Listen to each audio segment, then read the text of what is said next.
I'm going to introduce you to Jeane-Marie Bakken. I'll let her explain or share a little of her experience and her role as a social worker. Jeane-Marie? Hi.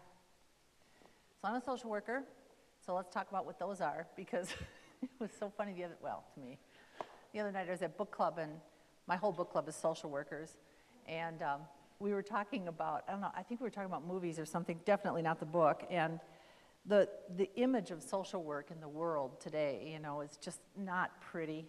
And we were having a good laugh and describing what people think, they're the welfare worker that comes and takes your children, that doesn't give you enough money, that takes you out of your home. I mean, they just have an evil portrayal, usually tight hair and a bun. I mean, they're just severe people. And we're not like that, so I just want you to know that. I never even met a county worker that was like that. But what do we do, and how are we different than, say, like a therapist, a psychologist, a counselor, all these different sort of nomers that kind of, we're all in this sort of the same pot. And I think the distinct difference between social work and some of the other counseling type people is that we really are on a two-track kind of road. And one is obviously what we call psychosocial, but really is the whole mental, emotional interaction with physical, and just that whole kind of brain and mental, emotional stuff.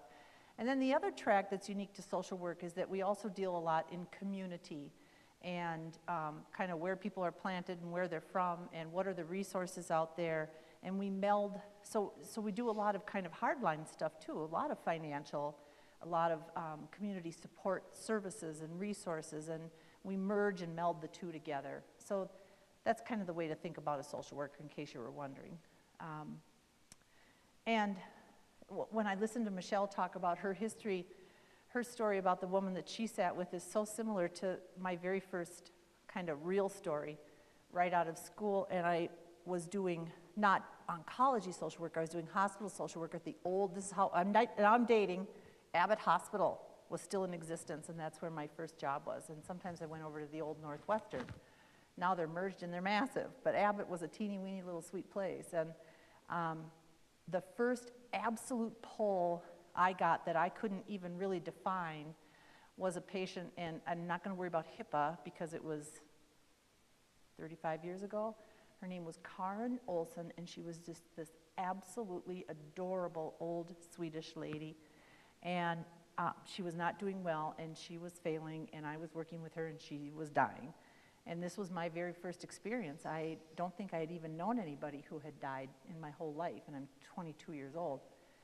And I connected with her just like Michelle's talking about. It was like a magnet, and I didn't need to explain it. It was just, what is. But then came the very, very horrific day when I happened to be up on the unit and she coded. And they had a video monitor, and I watched them try to resuscitate her.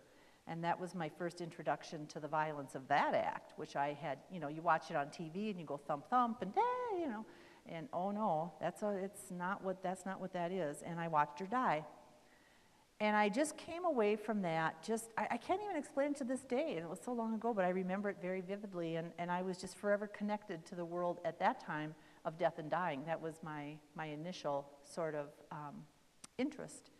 And I started reading everything I could find, and eventually my positions changed, and I gravitated, and I ended up in oncology about 2 or 3 years later, and never left, absolutely never left. And I've kind of worked the whole continuum of, I've worked in clinics, I worked at Abbott Northwestern for about 20 years in oncology, primarily inpatient, but some of their outpatient, and I was there when Virginia Piper Institute was born and got to be part of formulating that whole concept. And I was at the U doing program development, not social work, and I've worked in hospice, and now I'm at Minnesota Oncology and Clinics. So I have just had a wild ride, and I've just kind of been there at all these sort of different points along the journey. And it's just neat at this time in my life for it all sort of, to come together. And one of my friends, one of the social workers in book club, we were saying farewell to one of our colleagues, and we all decided to go out and get one of those little rocks, you know, with a word on it, and we did a little, this is social workers, you guys, this is what we do when we get together, and we put all these little rocks together, and we spoke, you know, and hers was the word sacred.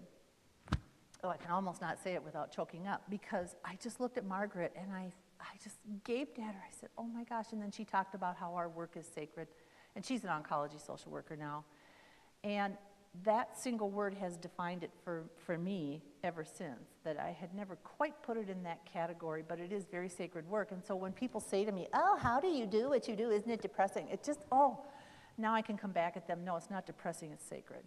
And I mean, there's a whole world of joy and emotion and all kinds of things that are in that word. So that's me. Well, thank you. What do you see as some of the most common challenges and fears and worries of cancer survivors as well as their families from a social worker perspective?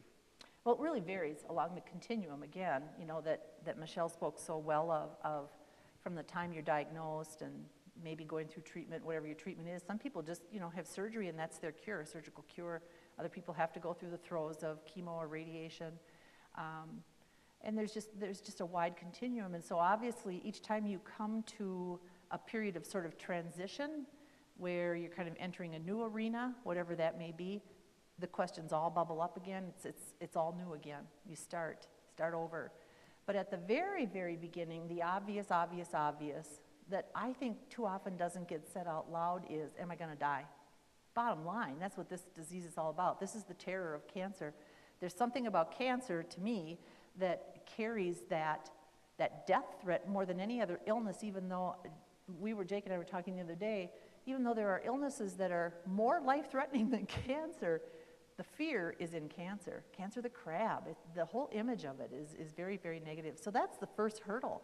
And oftentimes, when you're sitting in the chair and you're getting the news and that flare comes up, am I going to die, am I going to die? And your mind is just racing. You're thinking about my family and how am I going to survive? I'm going to be able to work. Is my insurance going to hold out? These are all the things. While the doctor is giving you all this information, you're hearing nothing, you know. So that's a big one. And so really priority one that I have to work hard at remembering is that priority one is cure. Priority one is treatment. And don't even talk to me until I know where I'm at in the treatment of my disease. All this other stuff can wait, it's further down the road. I mean, it's spinning in your head, but to some degree it's fluff. Let's face it, we're in the business of saving our life at this point. So I think those are kind of at the beginning. And then I think that recurs if you recur. If disease comes back, if there's metastases, whatever, there's a complication. A lot of people tell me that that's even worse than the initial diagnosis because you've played the good game, you've played by the rules, you've taken your medicine, you've showed up at your appointments, you've done everything right, you've tried to get your head in order so you can cure yourself, you know, all these crazy things, and then bam, there's more. And that's a huge disappointment. So like I say, there's transitions where different issues present themselves at different times. Could you give us some examples of challenges for the caregiver? Oh, it's huge. And the caregiver is often operating in the background or in the shadow.